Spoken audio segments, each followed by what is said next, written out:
आज के अंतर्गत यहाँ रत्नातरी की चर्चा हो रही है। सम्यक दर्शन की बात की गई, सम्यक ज्ञान की चर्चा हुई, सम्यक चारित्र में अब यहाँ पर अहिंसा का कथन करके सत्य का व्याख्यान किया गया। आप लोग जानते हैं कि सत्य की अपनी महिमा होती है और अध्यात्म की दृष्टि से देखें, सत्य तो यह है कि कोई वस्तु संसार में ना उत्पन्न होती है ना कभी नष्ट होती है। सत्य द्रव्य लक्षण, द्रव्य का लक्षण सत्य होता है और वह उत्पाद वह ध्रुव से सहित होता है। ऐसे अपने को सत्य से ही सत्य बना है। इसलिए हम लोगों को इन सब बात को समझना चाहिए। सत्य में यण प्रत्यय लगा करके सत्य बन गया, इसलिए सत्य का भाव सत्य है, अर्थात मौजूदगी का नाम ही सत्य है। संसार में कोई भी वस्तु गैर मौजूद ना हुई, ना है, ना होगी। इसलिए जो जो कथन किया जाता है अपने को वस्तु स्वरूप को समझ के कथन करना चाहिए। ये अपने को सत्य के अंतर्गत समझ लेना चाहिए। सब कुछ समझ पाए या ना समझ पाए, इतना समझ में ज़रूर आना चाहिए कि वस्तु एकांत से ना उत्पन्न होती है ना एकांत से नष्ट होती है। पर्याय उत्पन्न होती हैं और पर्याय नष्ट होती हैं। द्रव्य तो था, है और रहेगा, यही सत्य है। तो हम लोगों को ये बात भी ध्यान रखना चाहिए कि हम कितनी भी झूठ बोल लें छिप नहीं सकता। हम कोई भी पाप कर लें हम छिप नहीं सकते। आप लोगों को एक प्रसंग सुनाता हूँ। वो यह है, पाठशाला में बच्चों को पढ़ाया जा रहा था जो केवल ज्ञान होता है उसके माध्यम से आत्मा तीनों कालों को, तीनों लोकों को जानता है। तीनों कालों में और तीनों लोक में कुछ भी केवल ज्ञान के द्वारा नहीं जाना गया ऐसा कुछ भी नहीं है। केवल ज्ञान से कुछ भी अछूता नहीं होता है। ये बात अपने को वह पाठशाला में पढ़ाई। फिर शिक्षक जी ने पाठशाला में कहा, बच्चों आपको गृह कार्य करके लाना है। सबको एक एक कोरा कागज़ दे दिया गया। सुन रहे हैं आप लोग? कोरा कागज़ दे दिया गया और कागज़ दे के बोला कि इसमें कुछ अच्छा लिख करके लाना घर से। यही आज का गृह कार्य है, मगर एक शर्त होगी कि कोई देखे नहीं। आर्यन, घर से लिख कर लाना कोरे कागज़ पर, एक शर्त है कोई देखे नहीं, एकांत में लिख के लाना है। तुम भी नहीं देखना लिखते समय और दूसरा भी ना देखे। सभी विद्यार्थी जब दूसरे दिन विद्यालय आए, सब विद्यार्थियों से पूछा क्यों कल का गृह कार्य हुआ? जी गुरुजी हो गया। सब ने खड़े होकर अपना अपना कागज़ और गुरुजी की टेबल पर रख दिया। एक विद्यार्थी बचा, उससे पूछा क्यों आप करके नहीं लाए? जी मैं करके नहीं लाया हूँ। क्या हो रहा है? कहाँ हो रहा है? कोई निवेदन कर लो, दूसरा काम कर लेंगे, आवाज़ ना आए तो चल जाए। अब सुनो, विद्यार्थी से पूछा आप करके क्यों नहीं लाए? आपको एकांत नहीं मिला? जी गुरुजी बात यही है, मुझे कुछ एकांत नहीं मिला जो कि मैं एकांत में लिख कर ला था। क्यों नहीं मिला? और बच्चे जो करके लाए उनसे पूछा तुम लोग कहाँ से लाए? मैं तलघर में अंदर गया, अंधेरे में लिख कर लाया। कोई कहता है मैंने लाइट बंद कर दी, रात में लिखा। कोई कहता है मैंने तो तिजोरी के अंदर कागज़ रख के लिखा था, अलमारी के अंदर लिखा था। मैंने भी नहीं देखा, किसी ने नहीं देखा मैंने क्या लिखा है। उस विद्यार्थी से कहा आपने ऐसा क्यों नहीं किया? विद्यार्थी कहता है गुरुजी संसार में ऐसा कोई स्थान नहीं है केवल ज्ञान का विषय ना बने। ऐसा कोई काल नहीं, कोई क्षेत्र नहीं है, केवल ज्ञान माँ उसको विषय न बनाए। गुरु जी को समझ में आ गया कि इसी विद्यार्थी ने कल सही समझा है कि संसार में केवल ज्ञान में सभी जानने योग्य पदार्थ झलकते हैं, और जितने भी संसार में पदार्थ हैं सब ज्ञेय हैं, जानने योग्य हैं। कोई भी केवल ज्ञान से छिप नहीं सकता है। और गुरु जी ने सबके लिए दंडित किया, उसको पुरस्कृत कर दिया जिसने लिखा नहीं था। समझ में आया? उसी प्रकार जब भी हमारे मन में कोई पाप करने का मन आया, भाव बने, जब भी चोरी करने का भाव बने, झूठ बोलने का भाव बने, कुशील करने का भाव बने, हिंसा करने का भाव बने, हम छिप नहीं सकते, क्योंकि केवल ज्ञान पूरे लोक में व्याप्त है। ये केवल ज्ञान नहीं, अनंत आत्माओं का केवल ज्ञान हमको विषय बना रहा है।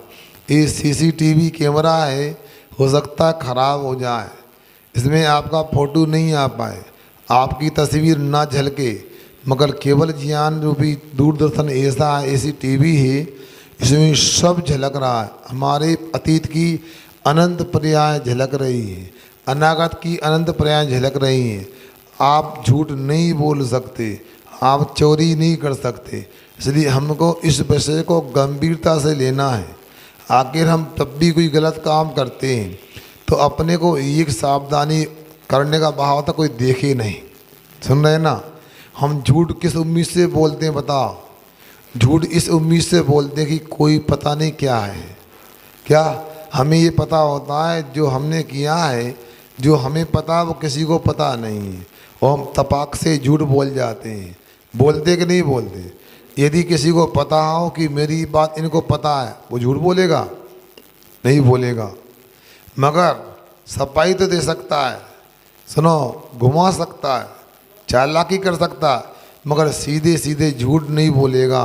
बोलेगा तो वो इस विश्वास से बोलेगा कि किसी को पता नहीं सच क्या है। यही तो हमारी गलत भ्रांति है। इसलिए हम लोगों को ये समझना है यहाँ पर कि हम यदि झूठ बोलते हैं तो बच नहीं सकते, और ये भी निश्चित है एक झूठ को छिपाने के लिए 10 झूठ को बोलना पड़ता है। और ये भी कहते हैं चोर की दाढ़ी में तिनका होता है, वो कहीं ना कहीं समझ में आ जाता है। इसलिए हमको ये विषयों को समझना है। ये पुरुषार्थ सिद्धि उपाय सामान्य ग्रंथ नहीं, यूँ तो चरणानी योग का ग्रंथ है, यूँ तो श्रावकाचार्य में ये आता है, किंतु याद रखना ये परम पूज आचार्य अमृतचंद्र महाराज के द्वारा लिखा है। वो कौन से महाराज हैं, क्या कौन से शख्स हैं जिन्होंने परम पूज कुंद कुंद स्वामी की मूल गाथाओं की टीका लिखी है। सबसे बड़ी, सबसे विस्तृत और सबसे गंभीर टीका मानी जाती है, जिसको आत्मख्याति टीका बोलते हैं। ऐसे आचार्य जो आत्मख्याति टीका लिखने वाले हैं, कुंद कुंद स्वामी के हार्द को खोलने वाले हैं, इनकी टीकाओं में जो श्लोक है जिसको समयसार नाटक कहते हैं, उसको लिखने वाले ऐसे अमृतचंद्र महाराज का अमृत यहाँ बरस रहा है। सौभाग्य इतने लोगों का ही है, ज़्यादा लोगों का सौभाग्य नहीं है। जितने लोगों का सौभाग्य होगा वो ही यहाँ सुन सकते, समझ सकते हैं। इसलिए आप लोगों से हमारा कहना है, एक एक श्लोक को पढ़ो और पढ़कर समझने का प्रयास करो। समय निकला जा रहा है, इसलिए आप लोगों को इस ग्रंथ को अच्छे से बार बार पढ़ना चाहिए। यहाँ नहीं पढ़ पाते, समझ में नहीं, पढ़ के आना चाहिए। कुछ विषय न्याय का भी आता है बीच बीच में। आपको न्याय करने के लिए, न्याय समझने के लिए पहले भी पढ़ना आवश्यक है, बाद में भी आवश्यक है। कई वकील लोग यहाँ बैठे हैं, ये वकील लोग ऐसा कौन होता, अदालत में जाके बोलने लगते हैं, चिल्लाने लगते हैं। इनको पहले फाइल तैयार करना पड़ता। क्यों वकीलता बताओ? रातें भी जाती कई बार। तो इस पुस्तक को देखो, उस धारा को देखो, इस धारा को देखो, पहले क्या हुआ डिसीजन, ये सब तैयारी करके जाना पड़ता है, तब जाके पंगा ले पाते हैं। और उसमें भी युक्ति भी लगती है, इस सब प्रकार से करना पड़ता है। तो हम लोगों ने अभी सत्य धर्म को समझा। अब यहाँ ये बता रहे हैं सत्य के बाद क्रम आता है अचौरिये का। अचौरिये का उल्टा चोरिये होता है, चोरी स्तेय होता है। तो चोरी क्या होती है और क्यों नहीं करना चाहिए, इस सब बातों को आगे आचार्य महाराज बता रहे हैं। 40 नंबर का पृष्ठ खोलो, 102 नंबर का श्लोक पढ़ते हैं। अभितीर्णस्य अभितीर्णसज्ञ अभितीर्णसज्ञ ग्रहणम ग्रहणम परिग्रहस्य परिग्रहसप परिग्रहसप प्रमत्त योगाद्यत परमत्त योगाद्यत प्रमत्त योगादत्त तत्प्रत्ययम तत्प्रत्ययम तत्प्रत्ययम ये स्तेयम स्तेयम सैवचा सैवचा इंसा इंसा बदस्य बदस्य हितत्वात् हितत्वात् अवितीर्णस्य ग्रहणम अवितीर्णस्य ग्रहणम परिग्रह प्रवृत्तियोगादत्त परिग्रह से प्रवृत्तियोगादत्त तत्प्रत्ययम स्तेयम तत्प्रत्ययम स्तेयम सैव चा इंसापद से तुत्वात् सैव चा इंसापद ते तुत्वात् अवितीर्णस्य ग्रहणम परिग्रह प्रवृत्तियोगादत्त तत्प्रत्ययम स्तेयम सैव चा हिंसाब्द से तुत्वात्। बोलो।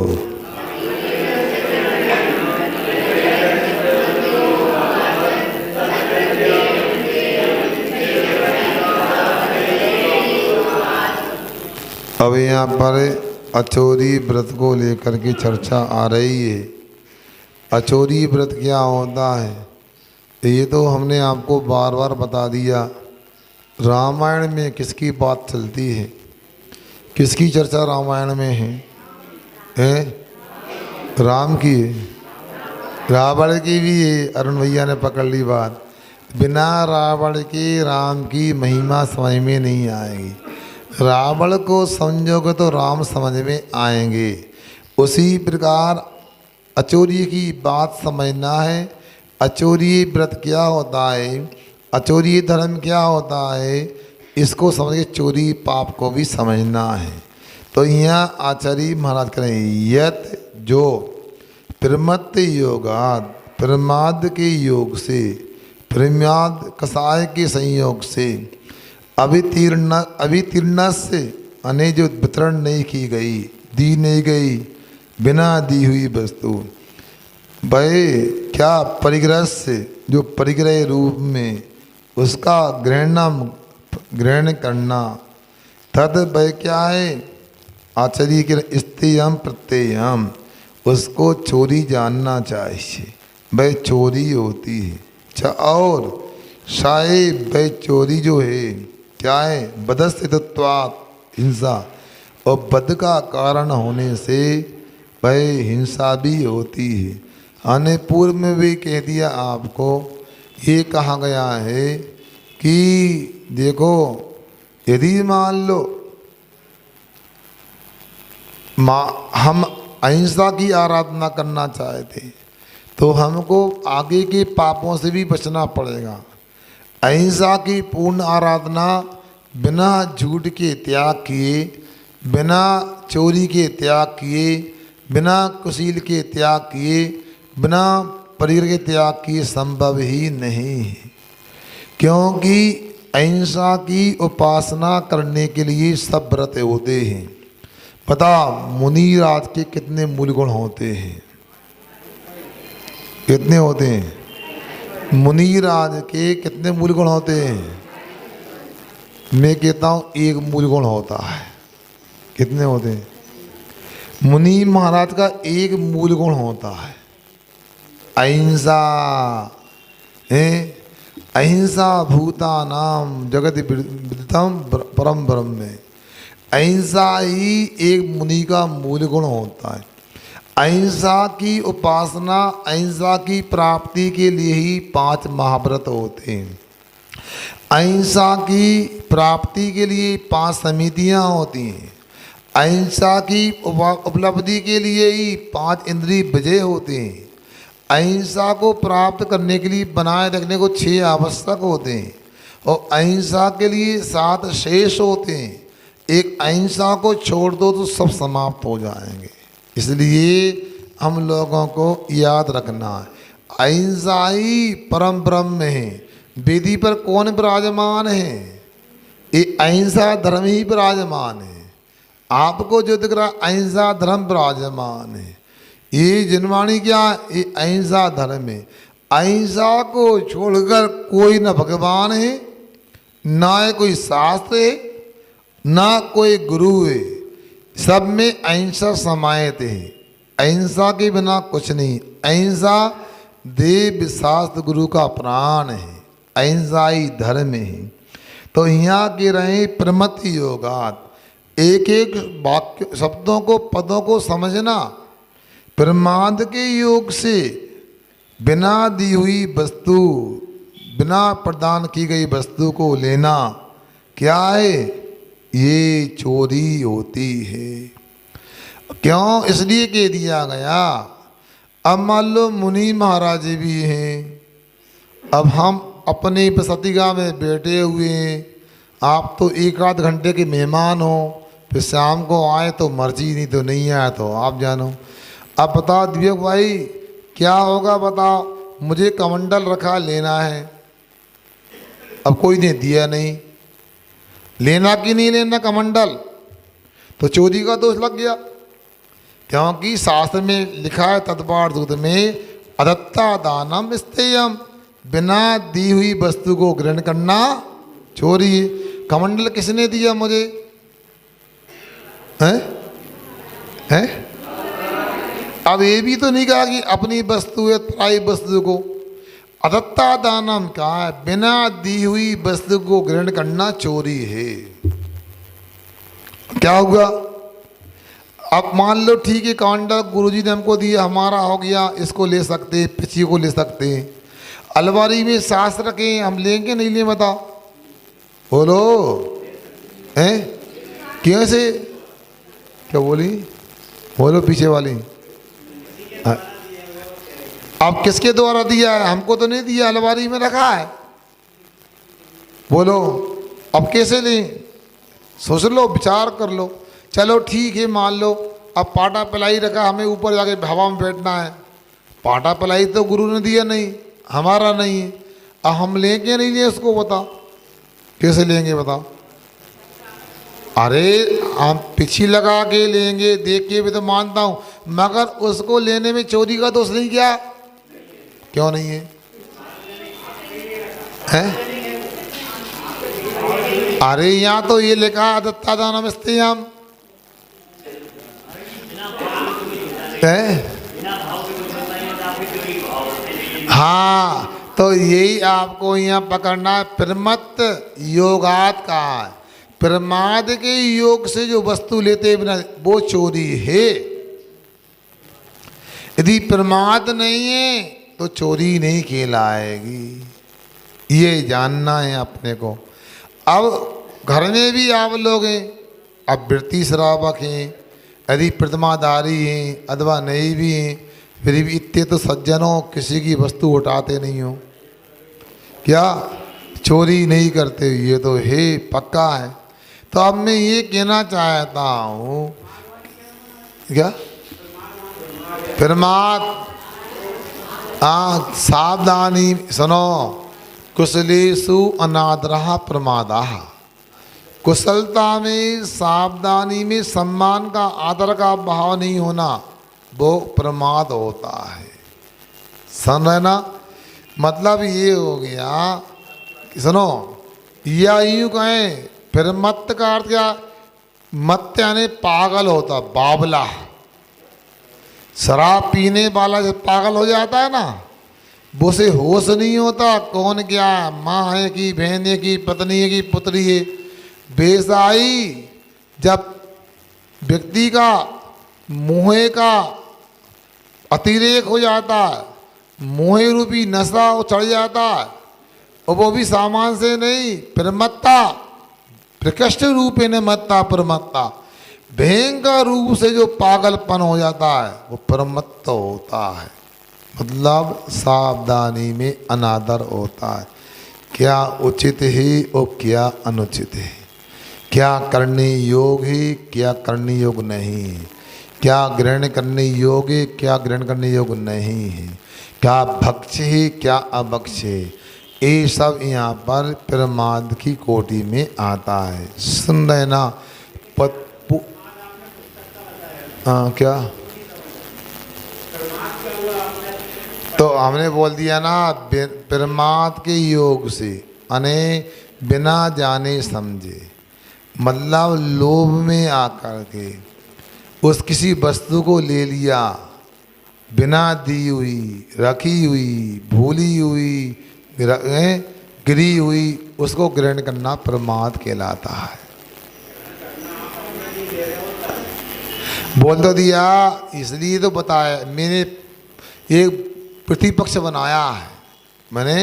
मैंने ये आपको विषय खोलने को बोला गया है। मैंने ये कहा गया अलमारी में पुस्तक रखी है, किसी ने दी नहीं, मैंने ले ली, क्या इसको चोरी मानेंगे? क्यों नहीं मानेंगे? क्योंकि ये सब उपयोग के लिए सामान से रखी है, इसमें प्रमाद नहीं है, इसमें सावधानी का अभाव नहीं है, कुशलता का अनादर नहीं है, इसलिए ये चोरी के अंतर्गत नहीं आएगा। ऐसा यहाँ पर कहने का अभिप्राय है। इसी बात को रत्नगढ़ श्रावकाचार में भी आचार्य महाराज लिखते हैं। क्या लिखते हैं? निहितम वा पतितम वा सुविस्मृतम वा प्रसवी श्रेष्ठम न हरति दत्ते तत्चोर्यद पारमणम। किसी की रखी वस्तु को नहीं लेना, किसी की गिरी हुई वस्तु को नहीं लेना, किसी की भूली हुई वस्तु को नहीं लेना, सुना है? किसी की छोड़ी हुई वस्तु को नहीं लेना और ना दूसरे को देना, ये तद अकृष्य चोरियात उपरमण, माने स्थूल चोरी पाप से दूर होना है, अथवा अचोरी अणुव्रत है, ऐसा जानना चाहिए। अब यहाँ पर क्या कह दिया? तो यहाँ पर ये कह दिया कि किसी की भी कोई भी प्रकार की वस्तु है अपने को नहीं लेना, मगर इसमें प्रमाद लगाना, प्रमत्त योगात, पांचों पापों के साथ टीकाकार कहते हैं, जैसे आपने प्रथम सूत्र में पढ़ा, प्रमत्त योगात प्राण विप्रम हिंसा। बेसाई ये 16 में बैठी के पुस्तक ले ली उन्होंने, धागा लगा रहता उसमें, हाँ आप समझो, धागा वगैरह रहता पुस्तक में, ये ध्यान रखें आप लोग।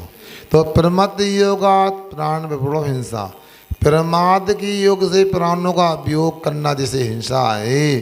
बेसाई प्रमत्त योगात पद सब में लगाना, अनुवृत्ति से चला, अधिकार चल रहा है, तो अस्तविधान मनर्थम, ऐसा नहीं, प्रमत्त योगात अस्तविधान मनर्थम, प्रमत्त योगात तत्ता धनम स्थेयम, प्रमत्त योगात मैथुन अब्राम, प्रमत्त योगात मूर्छा परिग्रह, ऐसे सर्वत्र उस सूत्र को लगाना है, तब सही अर्थ बैठता है। तो यहाँ पर प्रमाद के योग से बिना दी गई कोई वस्तु परिग्रह उसको ग्रहण करना, ये चोरी पाप कहलाता है। अब चोरी करने में दिक्कत क्या है? नहीं, जहाँ चोरी होगी वहाँ हिंसा खड़ी होगी। क्या कह दिया? चोरी होगी तो हिंसा तो पक्के में होगी।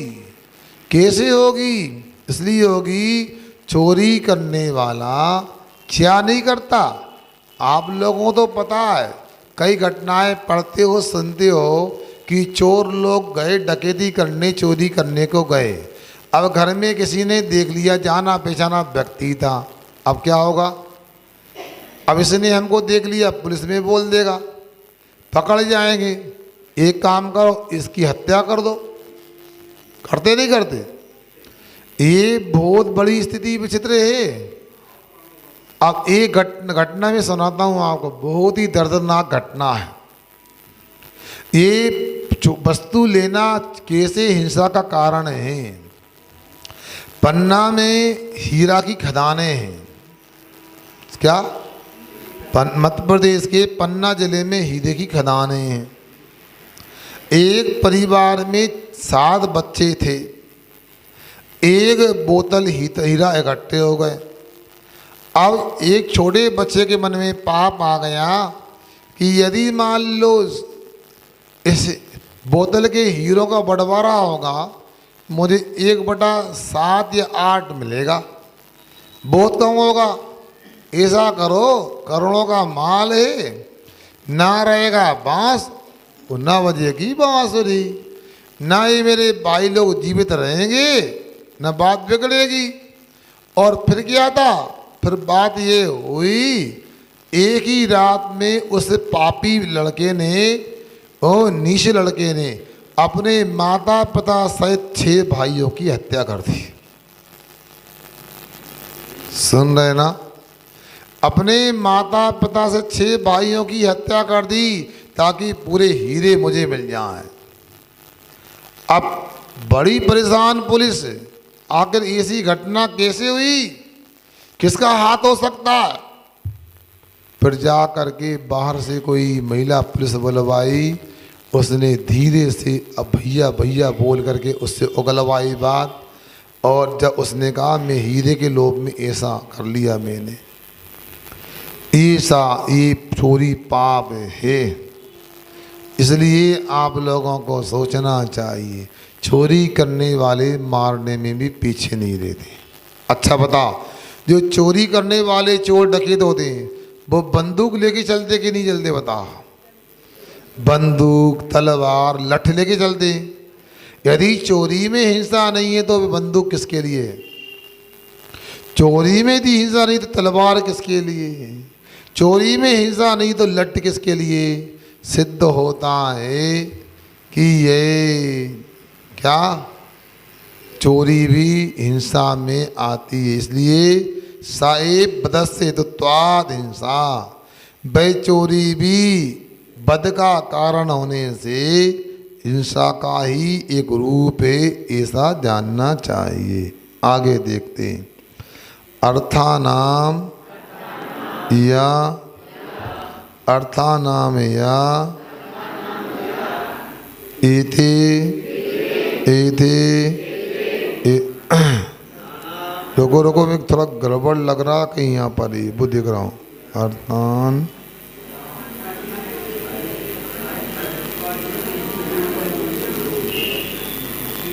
अच्छा ठीक है।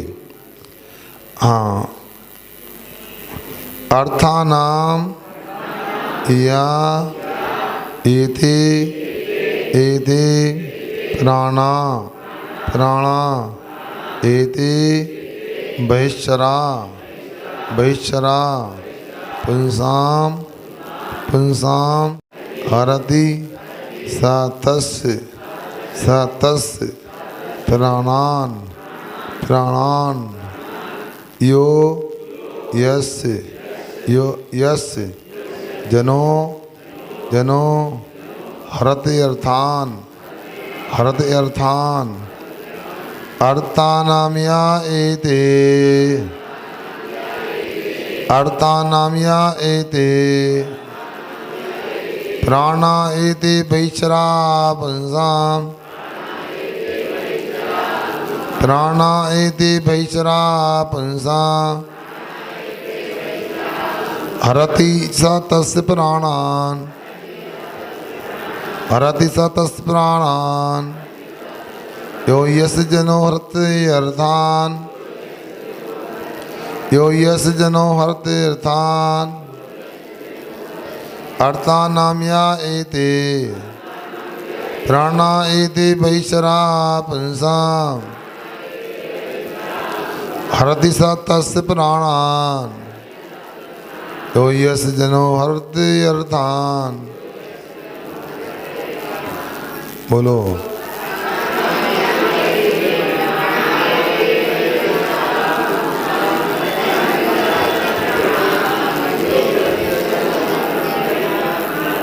पढ़ने में आ गया ना? अब देखो, यहाँ जो एक जना प्राणी व्यक्ति यस्य अर्थान जिस जीव के पदार्थों का हरण करता है, जो व्यक्ति जिसकी वस्तु का हरण करता है, सा वह व्यक्ति पुरुष तस् प्राणान हरति, उस जीव के प्राणों का ही हरण करता है। क्योंकि संसार में या एते जो ये अर्थाना पदार्थ हैं, वस्तुएं हैं, वह सबकी सब प्रसिद्ध हैं। एते पुंसाम भैचरा प्राणा, वे सब क्या है? प्राणियों के, पुरुषों के बाह्य प्राण होते हैं। इसमें शक नहीं है, क्योंकि आप लोगों को पता है प्राण 10 प्रकार के होते हैं। कितने होते हैं? मगर प्राण 11 भी होते हैं, प्राण 12 भी होते हैं। कर्म सिद्धांत में ये पक्का है, प्राण मूल में 4 होते हैं, भेद विवक्षा 10 होते हैं। मगर प्राणों का कारण होने से कारण को भी कार्य रूप कर लिया, कारण में कार्य का उपचार कर दिया। यदि मान लो यहाँ बैठे हो 2-4 दिन तुमको दरवाजे लगाकर ऐठा बिठा लें, प्राण रहेंगे कि नहीं रहेंगे? बताओ। खाने न दिया जा, पीने न दिया जा, क्या होगा? खाने पीने न दें तो क्या होगा? प्राणों का संकट हो जाएगा, प्राण निकल भी सकते हैं। तो 11वां प्राण क्या होता है? अन्न होता है। अन्न कहाँ से आता है? धन से आता है।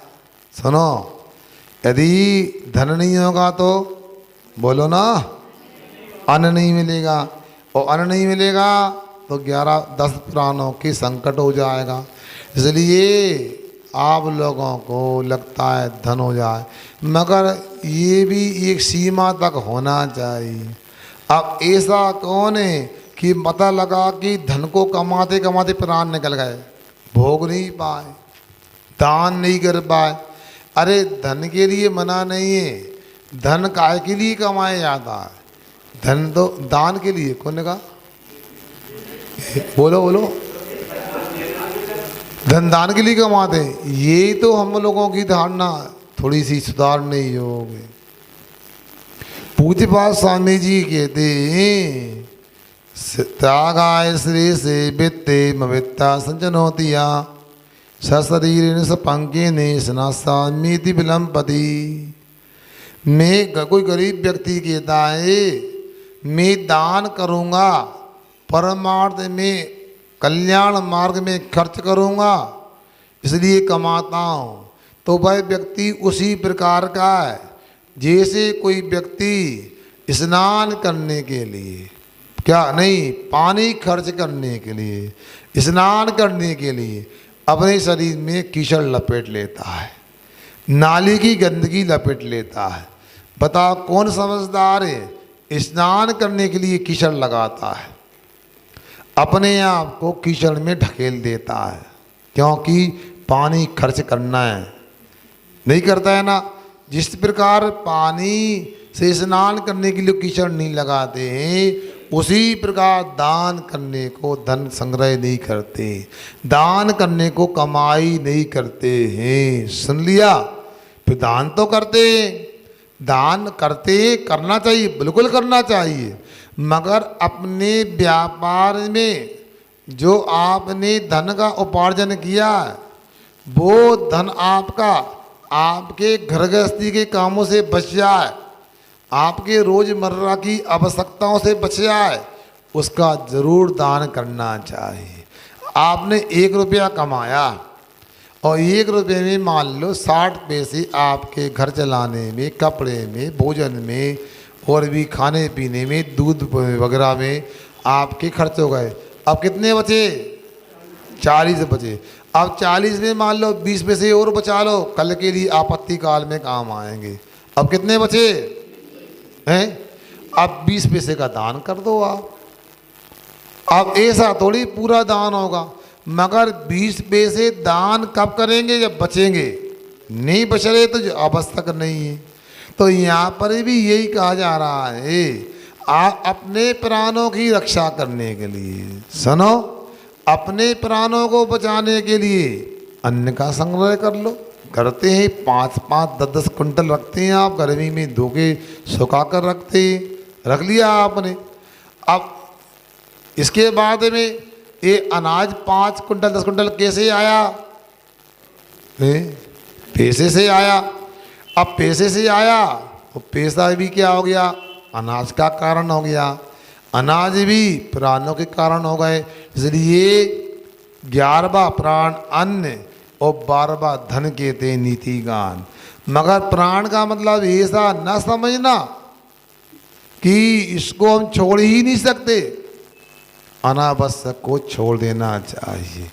मगर छोड़ो तो अच्छी बात, दान करो अच्छी बात, मगर कोई व्यक्ति ले लेता है तो व्यक्ति प्राण भी देने को तत्पर हो जाता है। बहुत खतरनाक होता है।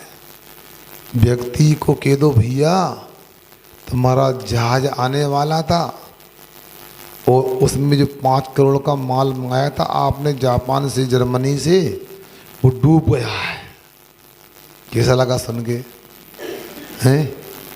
चलो आपको ही कहते हैं, भगवान ना करे, उदाहरण दे रहा हूँ, किसी का नाम नहीं लेता हूँ। भैया क्या कर रहे हो, घर में आग लग गई? कैसा लगा सुन के? हैं? अरे घर में आग लगी तो छोड़ो, अरे दीदी दूध उफन गया तो भूल आए गैस पे रखे। बोलो कैसा लगा? हैं? 1 किलो दूध था, बता प्राण निकले, भैया भगो दूध उफन गया। इतना होश भी नहीं है कि घर तक जाऊंगी तो तब तक उफल जाएगा। अब क्या होने वाला है?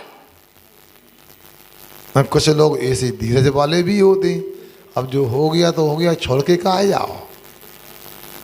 एक कोई कागी बालाघाट की बात है, कागी कोई बहन जी बोली कि महाराज हम क्लास में जैसे ही आया मंगलाचरण हुआ, वो याद आ गया दूध छोड़ आया रख के गैस पे। अब क्या करें? हमको लगा अब जो हो तो हो जा, क्लास छोड़ के हम नहीं जा रहे। फिर घर जाके देखा महाराज सही में चमत्कार हो गया, अपने आप वो गैस कैसे बंद हो गया, दूध पूरा रखा रहा। क्या बात है? अरे भैया धर्म करने वाले के लिए तो देवता भी नमस्कार करते हैं, तो तुम्हारा गैस बंद नहीं कर सकते क्या? हो सोचने की, विचार करने की बात है। क्या सुन रहे हैं आप? ये बिल्कुल आप गलत सोचते हो कि अरे गड़बड़ हो जाएगा। सुनो, आज तक कोई दान देने वाला कंगाल नहीं हुआ। सुनो, कोई व्यक्ति भगवान की पूजन करने वाला परेशान नहीं हुआ। लगता तो परेशान है, उसको अच्छे दिन भी आते हैं। सोच लो, थोड़ा धीरज रखो, विश्वास रखो। मगर फिर भी जो अज्ञानी जीव होते हैं, धन उनका प्राण होता है। धन के वियोग में प्राण दे देते, इसलिए तो हार्ट फेल हो जाता है। हार्ट फेल कब होता है? बोलो ना। कोई धन तो इतना खतरनाक है, सद्भाव में भी हार्ट फेल और अभाव में भी हार्ट फेल हो जाता है। एक व्यक्ति था, बुरहानपुर विधानसभा से चुनाव लड़ा, कोई ठाकुर था साहब, शिव कुमार ठाकुर नाम था उसका। सिद्धवरकूट आता था, बोली भी लेता था, ठाकुर था। उसको पार्टी ने टिकट नहीं दिया, निर्दलीय चुनाव लड़ लिया। उम्मीद नहीं थी मैं जीत जाऊंगा, पूरा प्रयास किया, पैसा खर्च किया और प्रचार किया उसने। उम्मीद बिल्कुल नहीं थी मैं चुनाव जीत जाऊंगा। और योग से चुनाव का रिजल्ट आया और उसे समाचार मिल गया तुम जीत गए हो, खुशी हो गई, हार्ट फेल हो गया, मर गया। ये संपदा है, सोच लो। कुछ लोग परीक्षा का रिजल्ट आते ही प्राण दे देते हैं। क्यों? इतने नंबर क्यों आए, फेल क्यों हुए? ये अज्ञानता है, इसलिए अपने को समझना है। परिग्रह बहुत खतरनाक होता है। मैंने पहले भी आपको कहा था, परिग्रह धन को दौलत बोलते हैं। क्या बोलते हैं भैया सुभाष जी? क्या दौलत का मतलब क्या होता है? हमने कहा था आपसे, ताज़ा कर लो, जब धन आता है तो पीठ में लात मारता है। क्या? पीठ में लात मारता तो व्यक्ति झुकता नहीं है, हम क्यों नमस्कार करें? नहीं, उसकी अटकी तो आए हमारे पास, हमें आवश्यकता नहीं है। फिर पाप का उदय होता है, धन चला जाता है, तो पेट में लात मारता है तो इतना झुक जाता, उठ नहीं पाता टेंशन में। दौलत, दो लात पड़ती, इसका नाम दौलत होता है। सुन लो, इसलिए बार बार मैं बोल रहा हूं, अभी आप लोगों के लिए सोचना विचार करना है। अभी तक तो एक कहाँ लाइन एरिया वालों की शिकायत थी, दूर पड़ता है। गांधीनगर वाले, अरे तुम लाइन एरिया आओ, डेली आया करें। अब कौन से बहाने बताओ? अब सोच लो, मैं आपसे कहना चाहता हूँ, ये बहुत ही अच्छा ग्रंथ है। जैसा नाम वैसा का अमृतचंद आचार्य महाराज लिखा है, पुरुषार्थ सिद्धि उपाय ग्रंथ। समझ लो, यहाँ ये कहा जा रहा है कि ये धन जो होते हैं प्राण होते हैं, बाहरी प्राण प्राणी के होते हैं, इनको हरण करने से प्राणों का भी नाश हो जाता है। इसलिए प्राणों का वियोग होना ही हिंसा होता है। कभी भी किसी की वस्तु का लेने का प्रयास मत करो। कुछ लोग कहते हैं महाराज जी मंदिर जा रहे हैं या कहीं जा रहे हैं और यदि 100 रुपये का नोट मिल गया, हटा लें या गुल्लक में डाल दें।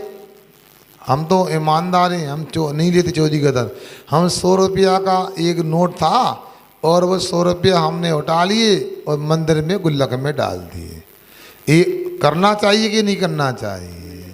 बोलो, क्यों नहीं करना चाहिए? बोलो, विचार करो। हैं? अपनी वस्तु नहीं है तो ठीक, मगर उसके बारे में विचार करो, गहराई में जाओ। अब वो 100 रुपये हो सकता, किसका था? कोई गरीब व्यक्ति का था। वो कर्ज करके, मांग करके, मजदूरी करके 100 रुपये उसको लेके आया। उसकी माँ, परिवार में कोई बच्चा या कोई व्यक्ति बीमार था और 100 रुपया के माध्यम से कोई जीवन रक्षा औषधि इसको खरीदना था। यदि औषधि नहीं दी गई तो मर जाएगा परिवार का सदस्य।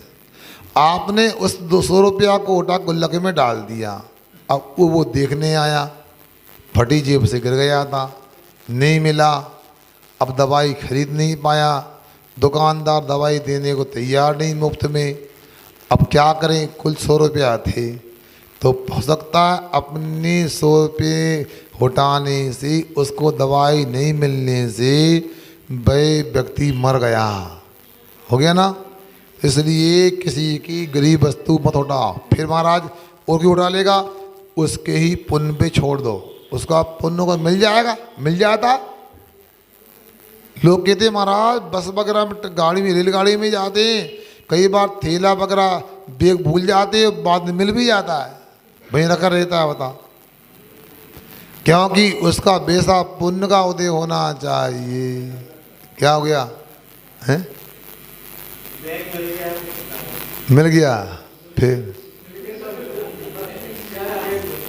भैया लाभ अंतराय कर्म का 6 उपशम होगा तो क्यों नहीं मिलेगा? इसलिए विश्वास रखो अपने कर्म के ऊपर। हाँ, पुरुषार्थ जरूर करते रहो। अब ऐसा कौन है कि गुम गया तो ढूंढेंगे नहीं? महाराज ने कहा है पुण्य का होते हो तो मिल जाएगा, ऐसा नहीं होता। चलो, चालनी में दूध लगाओ, कर्मों को दोष दो। अब क्या लगे? महाराज ने कहा है पुण्य कर्म का होता होगा, चालनी में दूध रखेंगे तो फैलेगा नहीं, ऐसा नहीं। हमारे कर्म भी होता है और नो कर्म भी होते हैं। सुन रहे ना आप? अब सब बातें रहती है अपने कर्म का उदय, पुरुषार्थ अपने हाथ में। हमारे अरविंद वकील साहब, ये चंटू वकील साहब बोल रहे थे हमसे, महाराज कुंवार का महीना है, आपको दूर आहार करने नहीं जाना, गर्मी बहुत तेज रहती है। अरे हमको बता रहा हो, हम क्या करेंगे? हम तो आहार को निकलेंगे ना, या तो उपवास करेंगे, विधि नहीं बने, योग नहीं बने, बाधा आ जाए तो, या आहार करेंगे मान लो। अब क्या करना चाहिए? ये आपको उनको बताओ जो कर सकते हैं। अब इसके बाद में जहाँ हार होगा वहाँ तो हम करने जाएंगे। फिर उनका धर्म बनता है आहार कराना पर्याप्त थोड़ी होता, छोड़ने भी तो आना चाहिए। हमें तो ये लगा इटारसी में आके यहाँ से नहीं, यहाँ से गांधीनगर भी पास में, यहाँ से वीआईपी भी पास में, न्यास कॉलोनी भी पास में, यहाँ से कुछ भी दूर नहीं है, मगर गांधीनगर से लाइन एरिया बहुत दूर है, न्यास कॉलोनी से दूर है। उसी प्रकार हम न्यास कॉलोनी में थे तो न्यास कॉलोनी से लाइन एरिया पास में था, मगर लाइन एरिया से न्यास कॉलोनी दूर था। ऐसा ही ना, बोलो ना। क्योंकि जब हम चौका लगाते दिन में 3 बार, आप पड़कते नहीं हैं। हम बताओ 8:30 पे आ गए, 8:15 पे आ गए। अब इसके बाद में आपका पता नहीं, क्योंकि दूर पड़ता लाइन एरिया। पहले न्यास कॉलोनी दूर पड़ती थी हैं, मगर हमको सब पास पड़ता है। क्यों चंडू वकील था पता है, सब दूर, हमको तो पास पड़ता है।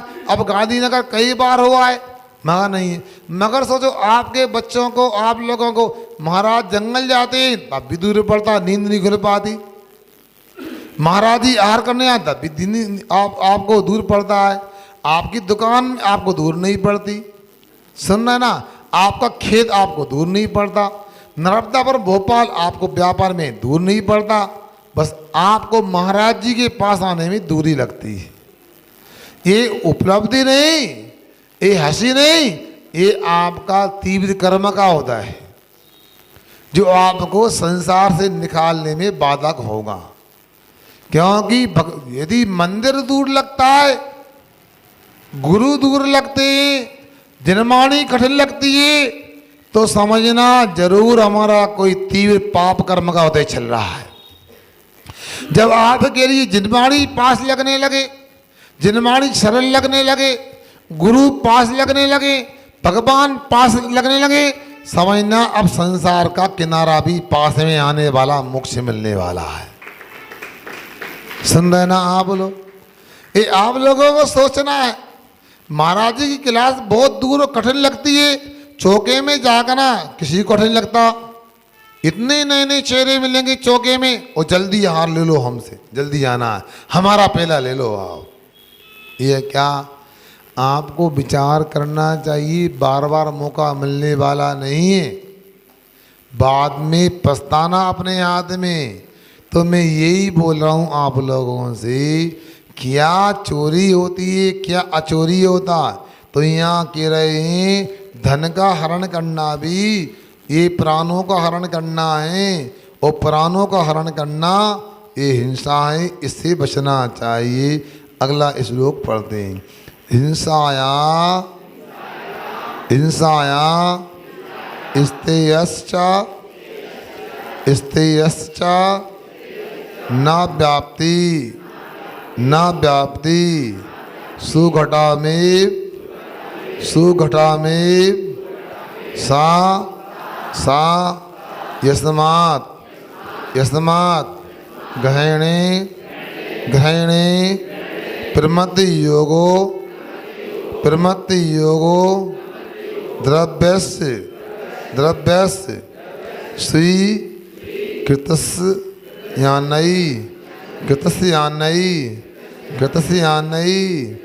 स्वीकृतस्यान्नयि हिंसायास्तेयस्य च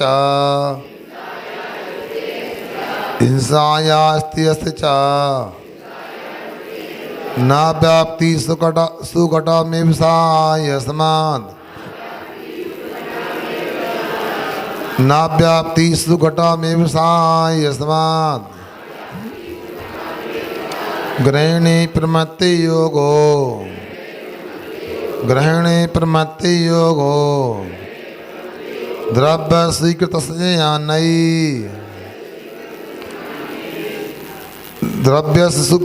यान्नयि हिंसाया स्तेयश्च न व्याप्ति सुघटा में यस्मात् ग्रहणे प्रमत्ति योगो द्रव्य स्वीकृतस्य यान्नयि। बोलो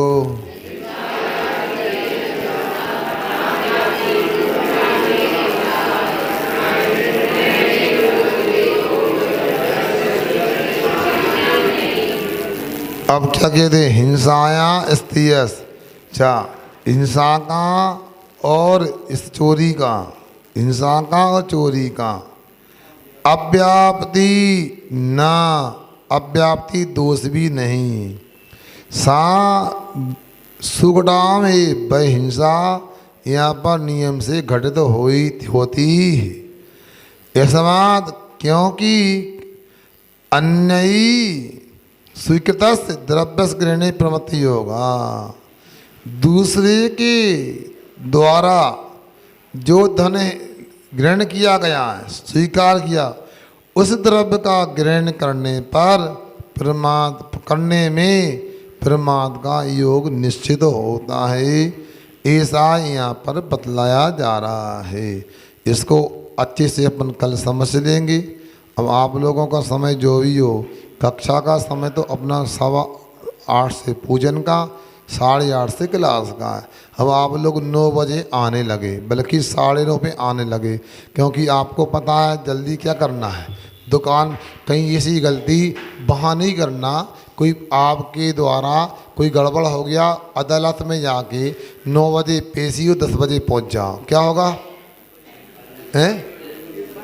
एक तरफा निर्णय हो जाएगा, खारिज हो जाएगा। कभी ऐसा नहीं करना, कहीं यात्रा करने जा रहा है रेलगाड़ी में ऐसा करो 9 बजे की गाड़ी 10 बजे पहुंच जा। सुन रहे ना? यहाँ तो कोई बात नहीं, यहाँ अपने को अभी जिनवाणी का मूल धीरे धीरे पता लगेगा। अरे भाई, सच्चा जिनवाणी उपासक वह होता है मंगलाचरण के पहले आए और जिनवाणी के बाद में, अंतिम मंगलाचरण के बाद में जाए, तो बात बनने वाली है। आज आपकी क्लास यहाँ लगी, हो सकता संभवतः पूरी संभावना है शाम की आचार्य भक्ति और सुबह से कक्षा गोटी परिसर में लगेगी। अब आप लोग क्या है, यहाँ क्लास इसलिए भी नहीं लगाना चाहते हैं, कई लोगों को मजबूरी में बैठना पड़ता होगा। अब क्या करें, मंदिर आ गया तो बैठना ही पड़ेगा। तो गोटी परिसर में वो ही छठे लोग आएंगे जिनको वाकई में जिनवाणी को स्वाध्याय करना है। तो पंडाल तैयार हो गया है, आप लोगों की इंतजार की बात है। आओगे कि नहीं आओगे बता? हैं? हाँ, तो